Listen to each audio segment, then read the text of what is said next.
Hi எல்லாருக்கும் வணக்கங்க. எல்லோரும் எப்படி இருக்கீங்க? இன்றைக்கி இந்த வீடியோவில் 2 kgயில் இருக்கக்கூடிய ரசமலாய் கேக் எப்படி பண்ணுறதுன்னு பார்க்கலாம். அதுக்கு முன்னாடி நம்ம சேனல் நீங்கள் சப்ஸ்கிரைப் பண்ணலன்னா கண்டிப்பாக சப்ஸ்கிரைப் பண்ணிக்கோங்க. இன்னொன்று நான் உங்கள்கிட்ட சொல்கிறேன், இது வந்து பார்த்திங்கன்னா எக்லெஸ் கேக்குங்க. இந்த எக்லெஸ் கேக் பார்த்திங்கன்னா எப்படி பண்ண, அதுக்கப்புறம் இதில் நிறைய கொஞ்சம் நான் இன்ஃபர்மேஷனும் சொல்கிறேன், அதையுமே கண்டிப்பாக நீங்கள் வந்து ஃபாலோ பண்ணிக்கோங்க. ஸோ கண்டிப்பாக நீங்கள் மறக்காமல் கடைசி வரையும் பாருங்கள். இடையில நான் ஏதாவது சொல்லிகிட்டே இருப்பேன், நீங்கள் வந்து கண்டிப்பாக அதை மிஸ் பண்ணிடுவீங்க. ஸோ உங்களுக்கு ரொம்பவே யூஸ்ஃபுல்லாக இருக்கும். ஸோ நீங்கள் வந்து மறக்காமல் கண்டிப்பாக ஸ்கிப் பண்ணாமல் பாருங்கள்.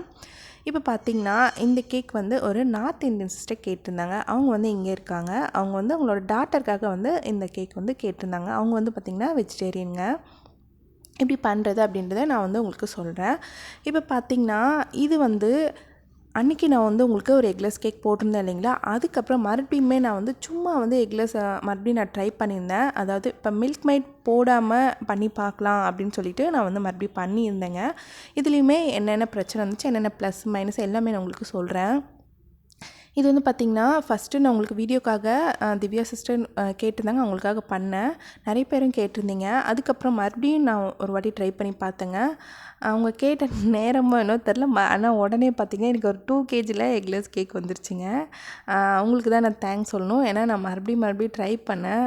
அதுக்கப்புறம் பார்த்திங்கன்னா ஏன்னா எக்லெஸ் நான் அவ்வளோவா பண்ணது கிடையாது, ரேர் தான் எனக்கு ஆர்டர்ஸு. அதனால் நான் வந்து இப்போ நான் என்ன இன்க்ரீடியன்ஸ்லாம் எவ்வளோ சேர்க்குறேன், அது அந்த நேரத்தில் எனக்கு தோன்றதாங்க நான் வந்து சேர்ப்பேன். அதுக்கப்புறம் பார்த்திங்கன்னா நான் மறந்துடுவேன். நம்ம லாஸ்ட் டைம் எப்படி பண்ணோம், என்ன சேர்த்தோம் அப்படின்னு மறந்துடுவேன். ஏன்னா லாங் கேப் இருக்கும் எனக்கு எக்லெஸ் ஆர்டர் பார்த்திங்கன்னா. அதனால் அந்த நேரத்தில் எனக்கு என்ன தோணுதோ, எப்படி வந்து இதில் மெஷர்மெண்ட் எப்படி ஆட் பண்ணால் இது நல்லா நீட்டாக வரும் அப்படின்றது கொஞ்சம் நல்லா யோசிப்பேன். யோசித்து பண்ணுவேங்க. இப்போ பார்த்திங்கன்னா அதுக்கப்புறமும் மறுபடியும் நான் வந்து இது வந்து மில்க் மைடு இப்போ நம்மளுக்கு மில்க் மைடு வந்து 1 kgக்குனா இப்போ வந்து ஒரு 1/2 கப் ஃபுல்லாக தேவைப்படுது, 200 கிராம் கிட்ட தேவைப்படுது. ஸோ கண்டிப்பாக நம்மளுக்கு வந்து கொஞ்சம் கஷ்டம் தானே. இப்போ கொஞ்சம் கஷ்டப்படுறவங்களாம் மில்க் மைடு ஆட் பண்ணணும் அப்படின்னா ரொம்ப கஷ்டம். சரி, நம்ம மில்க் மைடு இல்லாமல் பால் இல்லை என்ன ஆட் பண்ணி வந்து பண்ணி பார்க்கலாம் அப்படின்றதுக்காக நான் இதை வந்து பண்ணி பார்த்தேன். இதில் நான் வந்து பார்த்திங்கன்னா மில்க் மைட் பதில் வந்து சாதாரண பால் தாங்க ஆட் பண்ணி பண்ணேன். ஆனால் பார்த்திங்கன்னா இதில் ரொம்பவே சாஃப்டாக வந்துருந்துச்சு. நான் கட் பண்ணும்போதே உங்களுக்கு தெரியும். ஆனால் இதில் என்ன அப்படின்னா அந்த ரொம்ப மாய்ஸ்டராக இருந்துச்சுங்க. நம்ம இதில் இன்னும் சுகர் சிரப் சேர்த்தோம் அப்படின்னா இன்னுமே ரொம்ப மாய்ஸ்டர் ஆயிரும். அதாவது உள்ளே பார்த்திங்கன்னா பாருங்கள், உங்களுக்கு இது பண்ணும்போதே தெரியுது பாருங்கள், ரொம்ப சாஃப்டாக இருந்துச்சு. கேக்லாம் நல்லா இருந்துச்சு, ரொம்ப டேஸ்ட்டாகவே இருந்துச்சு. இதில் நான் வந்து எங்கள் அம்மா கொஞ்சம் மேலே நட்ஸு கொஞ்சம் டியூட்டி ஃப்ரூட்டிலாம் கேட்டிருந்தாங்க, அந்த மாதிரி போட்டு கொடுன்னு கேட்டிருந்தாங்க. அம்மா வந்து வெஜிடேரியனு, அவங்க ப்யூர் வெஜிடேரியன். ஸோ கேட்டிருந்தாங்க. நான் லாஸ்ட் டைம் உங்களுக்கு சொல்லியிருப்பேன், அவங்களுக்காக வந்து இது பண்ணேன் நான். அவங்க வந்திருந்தாங்க, அதனால் கேட்டிருந்தாங்க, அதனால் பண்ணியிருந்தேன் இந்த கேக் பார்த்திங்கன்னா. ஆனால் இது பண்ணிவிட்டு எனக்கு கட் பண்ணும்போது ரொம்ப சாஃப்டாக இருந்துச்சு. ஆனால் இது அந்தளவுக்கு எனக்கு சாட்டிஸ்ஃபை ஆகலை. இப்போ நான் வந்து உங்களுக்கு கட் பண்ணியே காமிப்பேன் பாருங்கள். இதில் வந்து பார்த்திங்கன்னா நான் கட் பண்ணி மேலே தான் வைப்பேன். 2 ரீசன் இருக்குது. ஒன்று வந்து கடைசியாக உங்களுக்கு வந்து வெயிட் போட்டு காமிக்கலாம் அப்படின்னு நினச்சேன். இன்னொன்று பார்த்திங்கன்னா நான் நிறைய வீடியோ பார்த்துருக்கேன். எல்லோரும் இந்த மாதிரி கேக் பண்ணிவிட்டு, கேக்குன்னு இல்லை எந்த டிஷ் பண்ணாலும் அதை கட் பண்ணிவிட்டு வீடியோவிலே வந்து சாப்பிடுவாங்க. அவங்க சாப்பிட்றது நம்மளுக்கு அவங்க சாப்பிட்றாங்க அப்படின்ற ஃபீல் நம்மளுக்கு ஆகும், டெம்ப்ட் ஆகும். அதனால் எனக்கு வந்து எனக்கு அப்படி மனசு வரல. உங்கள் முன்னாடியே அப்படி சாப்பிட்றதுக்கு கட் பண்ணி சாப்பிட்றதுக்கு எனக்கு தோணலை. அதனால் அப்படி கட் பண்ணி மேலே வச்சுட்ருக்கேன். இன்னொரு ரீசன் உங்களுக்கு வெயிட் போட்டு காமிக்கணும்னு எனக்கு தோணுச்சு. பாருங்கள், இப்போ வந்து பார்த்திங்கன்னா இது வந்து நல்லாவே சாஃப்டாக இருந்துச்சுங்க, டேஸ்ட்டாகவும் இருந்துச்சு. ஆனால் என்ன அப்படின்னா உள்ளெல்லாம் எனக்கு ரொம்ப மாய்ஸ்டாக இருந்துச்சு. இதில் நம்ம இன்னும் சுகர் சிரப்லாம் ஆட் பண்ணால் சரி வராது அப்படின்னு தோணுச்சு. அதனால் நான் என்ன பண்ணேன்னா, லாஸ்ட் டைம் நான் பண்ணேன் இல்லைங்களா ஒரு மெஷர்மெண்ட் வச்சு, அது வச்சே நான் வந்து 2 kg எக்லெஸ் பண்ணியிருந்தேங்க. இது நம்மளுக்கு வந்து லேயராக பண்ணவும் வராது அப்படின்றதும் எனக்கு தோணுச்சுங்க. இதோட வெயிட்டும் பார்த்திங்கன்னா டோட்டலாக நம்ம கட் பண்ணது எல்லாமே சேர்த்து எடுத்து வச்சும் நான் காமிக்கிறேன். ஒரு 400 கிட்ட இருந்துச்சுங்க கிராம் பார்த்திங்கன்னா. இதில் தாராளமாக நம்ம வந்து 1 kg கிட்ட பண்ணி கொடுக்கலாம். இது வெயிட் பார்த்திங்க அப்படின்னா கரெக்டாக வந்து இந்த நான் பண்ண அதே மெஷர்மெண்ட்டில் பண்ணிங்க அப்படின்னா, அதாவது மில்க் மைட் ஆட் பண்ணி பண்ணிங்க அப்படின்னா நீங்கள் வந்து 1 kg கேக் வந்து கண்டிப்பாக பண்ணலாம். நான் கொடுத்த மெஷர்மெண்ட் பார்த்திங்கன்னா 1 kg கேக் தாங்க. இது வந்து பார்த்திங்கன்னா நான் 2 kg சொல்லியிருந்தேன் இல்லைங்களா, அதுக்காக நான் வந்து பண்ணியிருந்தேன். பாருங்கள், சாஃப்டாகவும் இருந்துச்சு, ரொம்ப சாஃப்டாகவும் இல்லை. இப்போ இதுக்கு முன்னாடி நான் வந்து பண்ணியிருந்தேன் இல்லைங்களா, அது வந்து வெறும் மில்க் ஆட் பண்ணி பண்ணியிருந்தேன். அந்த மாதிரி பண்ணாதீங்க. நீங்கள் வந்து மில்க் மைட் ஆட் பண்ணியே பண்ணுங்கள். கொஞ்சம் எதானாலும் பரவாயில்ல, நீங்கள் வந்து ரேட் கூட கொஞ்சம் எக்ஸ்ட்ரா வாங்கிக்கோங்க. இப்போ பார்த்திங்கன்னா என் பையன் வந்து அடம் பண்ணிகிட்டு இருந்தான் கேக் பண்ணிகிட்டு இருக்கும் போதும். இப்போ வந்து நம்ம கேக் வந்து அசம்பிள் பண்ணிடலாம். நான் வந்து பார்த்திங்கன்னா இது 2 kg கேக்குன்றதுனால 2 kg போர்டு எடுத்திருக்கேங்க. எனக்கு வந்து கேக்குமே நல்லாவே தாங்க வந்துருந்துச்சு.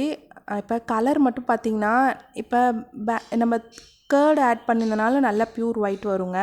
அதுக்கப்புறம் ஜெல் ஆட் பண்ணுவாங்க. பேக்கரியிலலாம் பார்த்திங்கன்னா வெறும் தண்ணியிலே ஜெல் ஆட் பண்ணி தான் எக்லெஸ்லாம் பண்ணுவாங்க. அதுவுமே பார்த்திங்கன்னா நல்லா ப்யூர் ஒயிட் வரும். நம்ம இப்போ வீட்டில் பண்ணும்போது பார்த்திங்கன்னா எக்லெஸ் பண்ணோம் அப்படின்னா லைட்டாக அந்த மாதிரி கலர் இந்த மாதிரி வரதாங்க செய்யும். அது ஒன்றும் பிரச்சனை இல்லை. இப்போ நான் வந்து இதில் ரசமலாய் வந்து ஆட் பண்ணிகிட்ருக்கேன்.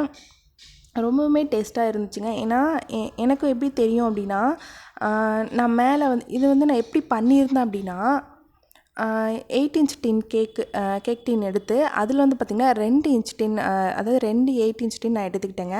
அதில் வந்து 2 kgக்கான மெஷர்மெண்ட் பார்த்திங்கன்னா ஃபஸ்ட்டு 1 kg பண்ணியிருந்தேன். 1 kg மெஷர்மெண்ட் ஃபஸ்ட்டு எடுத்து அதை ஹாஃபாக பிரித்து பண்ணிட்டேங்க. எப்படின்னா இப்போ 1 kgக்கான மெஷர்மெண்ட் நான் அதில் கொடுத்துருக்கேன் இல்லைங்களா, அதை வந்து பார்த்திங்கன்னா கரெக்டாக அதே மெஷர்மெண்ட் சேர்த்து எடுத்து பேட்டர் ரெடி பண்ணி அந்த பேட்டர் பார்த்திங்கன்னா ஒரு டின்னில் 1/2 kgக்கான பேட்டரும் இன்னொரு டின்னில் 1/2 kgக்கான பேட்டரும் நான் வந்து அந்த மாதிரி பிரித்து இந்த மாதிரி 2 டின்னில் ஊற்றி நான் பேக் பண்ணி எடுத்துக்கிட்டேங்க. ஏன்னா எக்லெஸ் பார்த்திங்கன்னா உங்களுக்கு ஹைட் வராது. நான் ஆல்ரெடி சொல்லியிருப்பேன். உங்களுக்கு ஹைட் வேணும் அப்படின்னா 2 டின்னில் பிரித்து வச்சு நீங்கள் வந்து பேக் பண்ணி எடுத்தீங்க அப்படின்னா கண்டிப்பாக உங்களுக்கு ஹைட் கிடைக்கும். நான் வந்து அப்படி தாங்க பேக் பண்ணி எடுத்திருந்தேன்.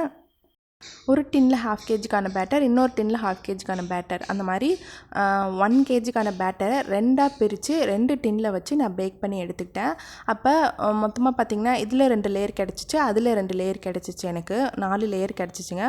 ஃபஸ்ட்டு 1 kgக்கான 4 லேயர் தனியாக கிடச்சிச்சு. அதுக்கப்புறம் மறுபடியும் 1 kg பேட்டர் ரெடி பண்ணி அதையுமே அதே மாதிரி சேம் 2 டின்னில் பிரித்து வச்சு பேக் பண்ணி எடுத்துக்கிட்டேன். அதுலேயுமே பார்த்திங்கன்னா எனக்கு ஒரு 4 லேயர் கிட்டே கிடச்சிச்சிங்க. அதில் ஒரு 5 லேயர் கிட்டவும் கிடச்சிச்சு கூட சொல்லலாம். ஏன்னா செகண்ட் டைம் பண்ணும்போது கொஞ்சம் ஹைட்டாகவே எனக்கு கிடச்சிச்சிங்க. அப்படி பண்ணும்போது பார்த்திங்கன்னா மொத்தமாக எனக்கு இத்தனை லேயர் கிடச்சிச்சு. நான் அப்பப்போ வெயிட் போட்டு பார்த்துட்டே தாங்க நான் வந்து கேக் பண்ணிகிட்டு இருந்தேன். பாருங்கள், பக்கத்தில் கூட நான் வந்து வெயிங் மிஷினும் வச்சுருப்பேன். இந்த மாதிரி நான் வந்து வெயிட் போட்டு பார்த்து தான் பண்ணிகிட்டு இருந்தேன். டோட்டலாக பார்த்திங்கன்னா எனக்கு 2 kgக்கு மேலேயே வந்துருச்சுங்க. அதுக்கப்புறம் நான் என்ன பண்ணேன் அப்படின்னா மேலே ஒரு லேயர் மட்டும் வைக்கல, அதை எடுத்துட்டேன். ஏன்னா இது வந்து பார்த்திங்கன்னா போட் வெயிட் இல்லாமலே எனக்கு வந்து பார்த்திங்கன்னா ஒரு 2.25 கிலோ கிட்ட இருந்துச்சுங்க. அதனால் நான் என்ன பண்ணேன், மேலே மட்டும் ஒரு லேயர் எடுத்துட்டேங்க. அதுவும் இல்லாமல் எனக்குமே சரி வீட்லேயே எக்லெஸ் வந்து நாங்கள் அது மாதிரி க்ரீம் போட்டு சரி என்ன தான் ரசமலாய் சரி எப்படி தான் இருக்குது அப்படின்ட்டு பார்க்கலாம் அப்படின்ட்டு நான் தனியாகவும் ஒரே ஒரு லேயரை வந்து அப்படியே ஹாஃபாக 3 ஷேப்புக்கு கட் பண்ணி மேலே அதாவது இந்த ஹாஃப் மந்த் பர்த்டே கேக்லாம் ரெடி பண்ணுவோம் இல்லைங்களா, அந்த மாதிரி வந்து நான் கட் பண்ணி க்ரீம் வச்சு மேலேயும் இன்னொரு லேயர் வச்சு அந்த மாதிரி நானும் இது கூட சேம் அதே மாதிரி வச்சுருந்தேங்க. நெக்ஸ்ட் டே வந்து கட் பண்ணி இந்த கேக் டெலிவரி பண்ணிவிட்டு அதுவுமே கட் பண்ணி சாப்பிட்டு பார்த்தோம். ரொம்பவே நல்லா இருந்துச்சு எக்லெஸ் வந்து. ஸோ நீங்கள் வந்து உங்களுக்கு எக்லெஸ் வந்துருந்துச்சு ஆர்டர் அப்படின்னா கண்டிப்பாக வந்து பயப்படாதீங்க. தாராளமாக நான் கொடுத்த மெஷர்மெண்ட்டில் செஞ்சு பாருங்கள். சில பேர் வந்து கேட்குறீங்க, ஒரு சிஸ்டர் கேட்டிருந்தாங்க, கண்டிப்பாக நான் என்ன மெஷர்மெண்ட் என்ன கொடுத்துருக்கணும் அதே சேம் ட்ரை பண்ணுங்கள், உங்களுக்கு ஃபெயிலியர் ஆக சான்ஸே இல்லைங்க. கொஞ்சம் கூட கம்மி பண்ணாதீங்க. ஏன்னா எக்லெஸ்க்கு மெஷர்மெண்ட்ஸ் ரொம்ப ரொம்ப முக்கியம். அதனால் நான் என்ன கொடுத்துருக்கனோ அதை அப்படியே நீங்கள் வந்து போட்டு நல்லா கொஞ்சம் ஹேண்ட் விஸ்க் வச்சே நீங்கள் வந்து மிக்ஸ் பண்ணுங்கள். நான் விஸ்க் வச்சு தான் இந்த 2 kg பார்த்திங்கன்னா மிக்ஸ் பண்ணி எடுத்தேன். எனக்கு வந்து பார்த்திங்கன்னா நான் பீட்டர் பண்ணலை, விஸ்கில் தான் நான் வச்சு நல்லா நல்லா கை வச்சு நல்லா மிக்ஸ் பண்ணி எடுத்துக்கிட்டேன். அந்த மாதிரி ட்ரை பண்ணி பாருங்கள். இதில் வந்து பார்த்திங்கன்னா நான் இப்போ எல்லோ கலர் சுகர் பால்ஸும் எடுத்திருக்கேன். நார்மலாக நான் வந்து 2D நாசல் வச்சு தான் மேலே ஃப்ளவர் மாதிரி கொடுத்துக்கிட்டேன். இப்போ சைடில் பார்த்திங்கன்னா கேப் வச்சுருக்கேன் இல்லைங்களா, அங்கெல்லாம் வந்து பார்த்திங்கன்னா ரசமலாய் வைக்கணும். இப்போ நம்ம அப்படியே வந்து ரசமலாய் வச்சா அது நிற்காதுங்க. நான் அதனால் என்ன பண்ணியிருக்கேன் அப்படின்னா இங்கே வந்து லைட்டாக ஒரு லைன் மாதிரி ஒயிட் க்ரீம் வச்சு கொடுத்துக்கிட்டேன். அது மேலே வந்து பார்த்திங்கன்னா ரசமலாய் வந்து ஹாஃபாக கட் பண்ணி நான் வந்து வச்சுட்டேன். அப்படி வைக்கும் போதும் பார்த்திங்கன்னா அந்த ரசமலாய் ஜூஸ் வந்து பார்த்திங்கன்னா கீழே அந்த மலாய் மட்டும் லைட்டாக நம்மளுக்கு இறங்கி வரும். அது பார்க்கறதுக்கு டிசைனாகவும் இருக்கும். அது வந்து இந்த மாதிரி வருதே அப்படின்னு நினைக்காதீங்க. நீங்கள் ஃப்ரிட்ஜில் வச்சிங்க அப்படின்னா அந்த மலாயெல்லாம் கீழே இறங்கி வந்துருந்துச்சுன்னா அது கொஞ்சம் நேரத்துலேயே பார்த்திங்கன்னா நல்லாவே ட்ரை ஆகிடுங்க. அந்த இடத்துல தெரியாது நம்மளுக்கு. அதாவது கேக்கில் வந்திருக்கிறது தெரியும். நான் சொல்கிறது இப்போ போர்டில் வளைஞ்சி வந்துருந்துச்சுன்னா அதை சொல்கிறேன். கொஞ்ச நேரத்துலேயே பார்த்திங்கன்னா ட்ரை ஆகிடும், அது தெரியாது. அதுக்கப்புறம் பார்த்திங்கன்னா இதில் நான் கொஞ்சம் சாஃப்ரானும் வச்சுக்கிறேன், நட்ஸும் மேலே அங்கங்கே வச்சுக்கிட்டேன். அதுக்கப்புறம் இந்த மாதிரி தான் நான் வந்து இந்த 2 kg வந்து ரெடி பண்ணி எடுத்துக்கிட்டேங்க.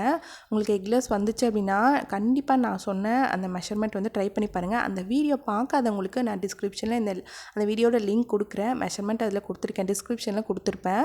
அந்த வீடியோவில் டிஸ்கிரிப்ஷனில் கொடுத்துருப்பேன் மெஷர்மெண்ட்டு பார்த்து உங்களுக்கு எக்லெஸ் வந்துச்சு அப்படின்னா அதே மாதிரி ட்ரை பண்ணுங்கள். நான் இதில் எந்த மாற்றமுமே பண்ணலைங்க. அதில் நான் உங்களுக்கு என்ன மெஷர்மெண்ட் கொடுத்துருக்கேனோ அதே தான் நான் வந்து இதில் ட்ரை பண்ணியிருக்கேன். 2 கிலோவில் வந்து நான் பண்ணியிருக்கேங்க. நல்லாவே வந்துச்சுங்க. மாய்ஸ்டராக வரல, உள்ள ஆயிலியாக இருக்கல, ரொம்ப சாஃப்டாக இருக்கல, கட் பண்ண வந்துச்சு எனக்கு லேயரு, நல்லாவே ஐசிங் பண்ணவும் வந்துச்சு. அதுக்கப்புறம் வந்து ட்ரையாகவும் இருந்துச்சு உள்ள அதாவது வித் எக் போட்டு நம்ம பண்ணுவோம் இல்லைங்களா, அதே ஸ்பாஞ்ச் மாதிரி ட்ரையாகவும் இருந்துச்சு, ரொம்பவே சூப்பராகவும் இருந்துச்சுங்க.